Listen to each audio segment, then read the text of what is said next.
So it's day 2 here with no power, and maybe I'm going a little bit stir crazy, but stir crazy often breeds innovation and creativity. So we're gonna make the most of today, however I see fit.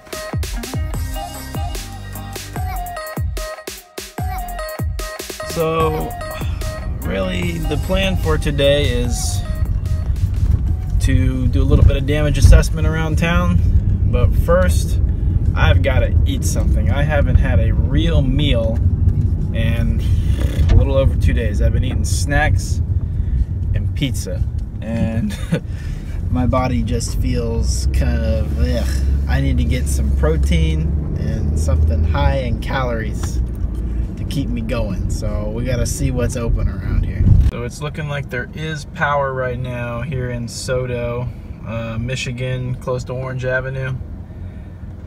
Quite a few little restaurants and places to eat in this plaza up here, Southside Market. So I'm gonna hope that I can get something. I think we may have found a potential stop here.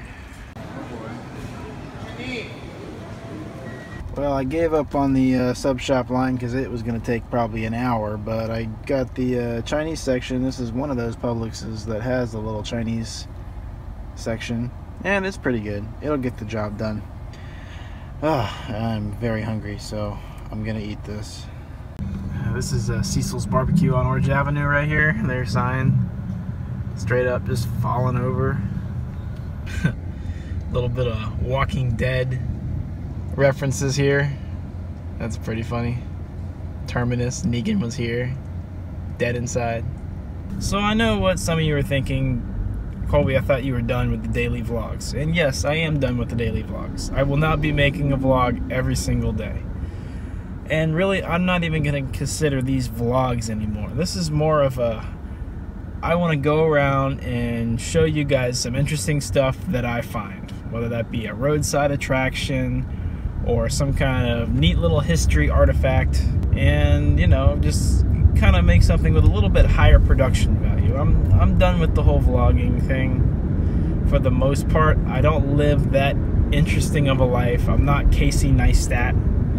So really, the only way I can bring any kind of entertainment value to this is if I actually put some effort into going out, researching topics, finding interesting things, and just kind of creating more of a fun little adventure. So that's where I am. I'm not going to be just doing videos for the sake of doing videos every single day. I'm gonna take my time, create a good product, maybe a week, every 2 weeks. I'm not putting a timetable on it, and hopefully you guys will be interested in watching it. I'm doing this more for me than anybody else. It's always been kind of a hobby of mine, and you know, it's fun. I drove all the way out here because I had heard the double tree by the airport got hurt pretty bad here, and as you can see, it's lost like half of its wall. I wanted to get closer to the building, but their parking lot's pretty locked down, so I'm here across the street. Yeah, that's about the most extensive building damage I've seen so far. The hurricane's been gone for a day and a half, and this is Lee Vista Boulevard. I wouldn't call this extensive flooding, but I mean, that's a good 6 inches right there. Enough to make me worried about driving my car through it, but we did okay. So the plan right now is to drive up to the little town of Sanford, Florida, because there's a couple of interesting little things there that I've always wanted to document on one of these videos. So you may be wondering why we are at a cemetery. All will be explained. The upkeep here is not too great, or this could just be hurricane damage, but a lot of these graves are very old. This is from 1930 here. Lakeview Cemetery in Sanford is unique in that not all of its residents are human. Right here, as you can see, Bob has been buried. Back in the early 20th century, Bob was the funeral horse. He would carry the deceased to the procession here in the Lakeview Cemetery. And after 28 years of service, Bob unfortunately passed away. And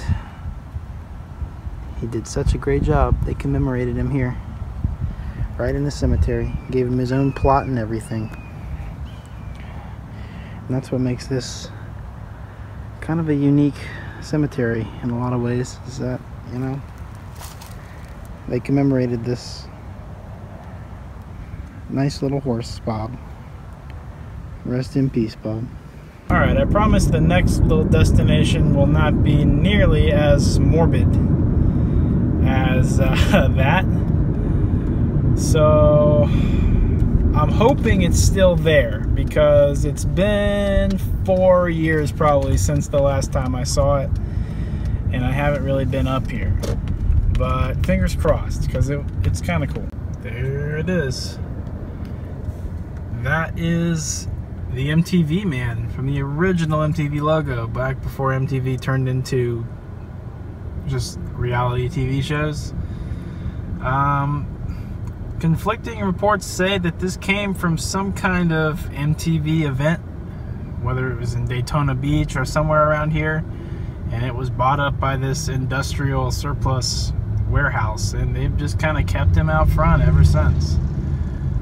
His flag looks like it got shredded. I don't know if that happened during the hurricane or if it's been like that for a while, but I don't know. Just something kind of interesting on the side of the road off I-4 with a little bit of history to it that you just never think about unless you just stopped here to look at it.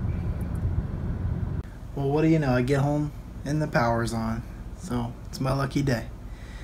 Anyways, guys, I've been looking at the footage I shot here. I've actually been editing it a little bit, and yeah, I'm still a little bit rusty. I'm gonna have to shake that off. A couple of things didn't turn out like I wanted them to, but I still should have enough footage to make something decent. Not the quality I'm trying to strive for, but that's gonna take a little bit of time, I think. But for those of you who actually are watching, tell me what you think. Be honest. What can I improve on? What do you want to see? Do you want to see historical things? Do you want to see weird, offbeat, roadside attractions? I'm game for anything, so let me know. Thanks for watching, and I'll see you next time.